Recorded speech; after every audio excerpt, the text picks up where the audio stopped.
This device, the Novation Circuit, has genuinely hacked my brain to make me a better music producer. So that's what I want to talk about today. The lessons that this thing has taught me and the workflow stuff that has forced me to become better at music production. So the first thing that's going on here, if you're unfamiliar with the circuit, it's fairly limited in terms of the number of tracks that you get. You have 2 synth tracks here with sidechains associated with them, and then 4 drum tracks. And that's all the layering that you get. Each synth track does have up to 6 voices of polyphony, which helps, so some tracks might pull double duty. Maybe you'll have chords and a lead on one patch, for instance, but still, there's only so much that you can layer. What I've found is that that actually really helps create a bigger sound, and even a full sound.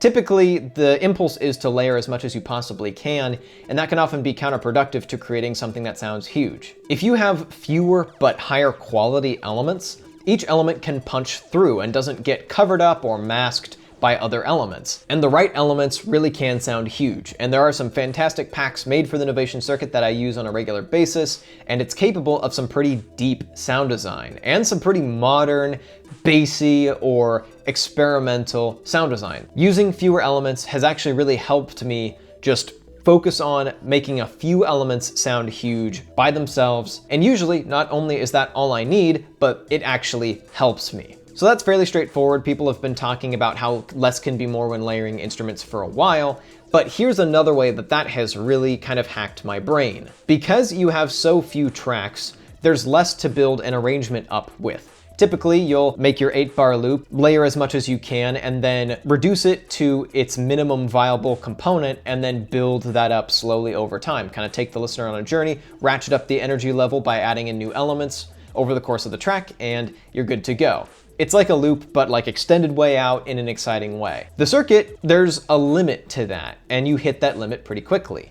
And you can get around that by doing things like opening filter cutoffs slowly to build up energy, and carefully using sample flip to get more out of these tracks, and then muting and unmuting stuff. But still, that only takes you so far. However, it's got the session switch feature, which basically, if you switch between different project files, it'll just play the next one on beat, and so you can do dramatic switch ups very easily on this thing. And I use it all the time. And it's kind of forced me to use it all the time because there's only so much you can do to build up a track by muting and unmuting elements. So beat switch ups are kind of something you're forced into by virtue of working on the circuit, just in order to make a full song, like even 2 minutes sometimes. I tend to err on the side of short songs, but just to make a normal length song, I often find myself inserting multiple drops and multiple melodic sections where sounds switch out, and sometimes even the tempo changes and you go through really drastic shifts in tone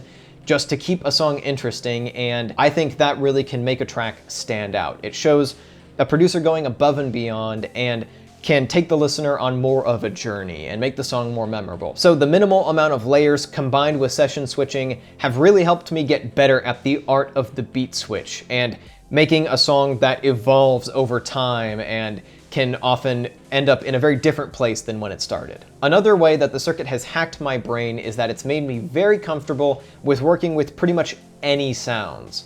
You load in a pack, maybe you've designed a bunch of sounds yourself, maybe you load in a pack that you got from Isotonic or elsewhere on the internet, my free drums pack maybe. You load all that stuff into the circuit and then you're stuck with it if you're gonna use it standalone. If I've loaded in a synthwave pack but I feel like making electro house, I'd better figure out a way to make those synthwave patches and samples work for electro house. Or the inverse, if I've got a bunch of bass music stuff loaded in, I'd better figure out a way to make that make synthwave. Or if I've got kind of weak drums or just drums that aren't necessarily appropriate for that genre, I've got to figure out a way to just work with that. Or another oddly specific example is in my free drums pack, I included some Foley samples. So things like rubbing my hand against a table, and then I just chopped out a little piece of that and that becomes a hi-hat. That works fine for some applications, especially for kind of dancier applications, but what if I want to make trap? I unfortunately didn't really include any super trappy hi-hats into my drums pack. However, I learned to pitch stuff up and shorten it quite a bit, maybe distort it a little bit, and all this other processing just using the macros to get, say, that Foley hi-hat to sound more like an 808 hi-hat, or at least an acceptable trap hi-hat. And that's a really specific example, but I've done this with samples and presets from all variety of designers and genres, and using stuff like chorus and distortion and how long or short a sound is, both for patches and for samples, has really gotten me comfortable with working with whatever I have to make the sound in my head. And I think that's super valuable, especially if you want to kind of develop your own sound and not be as reliant on constantly getting new samples and synth presets. Another thing that the circuit has done to make me a better producer is that it's, quite frankly, just made me produce more music. Because, for one thing, this thing has kind of helped my channel pop off a little bit, and so that incentivizes me to make more music using this thing, but that's not the main thing. The main thing is that because this device is portable, I take it with me on things like lunch breaks from work. I'm not necessarily gonna bring, say, the Micro Freak and a whole synth rig on a lunch break and like set up at a cafe and work on music. That would be kind of ridiculous.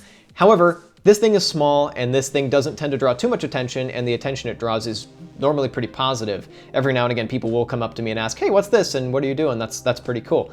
But this is something that I can bring to a cafe, of course, in this case, in the middle of this apocalypse we're in, sitting outside, away from people, and that's allowed me to really take advantage of my lunch breaks to get some creative stuff done before my brain is shot from a long day at work, and it actually helps rejuvenate me for work as well, because it's a creative outlet. I make a lot more music than I otherwise would because of the Novation Circuit, and that's made me a better producer. The more you practice something, the better you get at it, and I've made multiple albums worth of music that I'm super proud of with the circuit, and because the workflow on it is so immediate and so fluid, I think I've made more music because of that, and I might not have had the same experience working on a laptop. Especially when I didn't have a laptop, or like now, when my laptop's audio processing unit is kind of janky and broken. Those last couple of things were pretty related to the circuit's capabilities and the stuff where it really shines in ways that I've not seen other things shine as much. These last couple things kind of go back to the limitations part, because limitations really can help you become a better producer, and it forces you to rely on your ears and your skills rather than your tools. To be clear, I believe that the circuit is a fantastic tool, and it's one of my favorite products that I own and use on a very regular basis, but I digress. Another thing that its limitations have helped me get better at is bass lines, because a lot of heavy bass music relies on a lot of sounds switching out very quickly, and while the Novation Circuit can do dramatic sound switch ups, if you're doing session switching or if you're using a bunch of samples and sample flip, there's a limit to that, and I typically don't import melodic samples, at least for being a featured element of a song. So if I want to make bass music like dubstep or trap or electro house or glitch hop or dark synth, I am forced to come up with a really good bass line with a really good patch rather than have a bunch of sounds switching out constantly. And that's made me a better songwriter and better at writing angry, punchy bass lines. And it does help that the circuit is really fantastic for bass music. I think it's really underrated for this. The synth engine is really deep, and it is really good for gritty bass and modern styles of bass music. So that, combined with being forced to write better bass lines in order to make a drop interesting, have really helped me level up my bass music production game. There are, of course, other benefits to the Novation Circuit, and I really do adore this thing, but these are some very specific and concrete ways that I believe it's made me a better music producer, and almost involuntarily made me a better producer, which is why I kind of titled this that it hacked my brain. I don't intend that as clickbait. I genuinely think that it has subconsciously forced me to become better, both because of its features and limitations. So that is it for today. Thank you so much for watching. If you'd like to see a video I made on how to make full songs on the Novation Circuit, you can click or tap over here. And if you'd like to see a video on how to use it to make heavy music, including modern bass music, you can click or tap over here. Thank you so much for watching, and I'll be back with a new video in a little bit.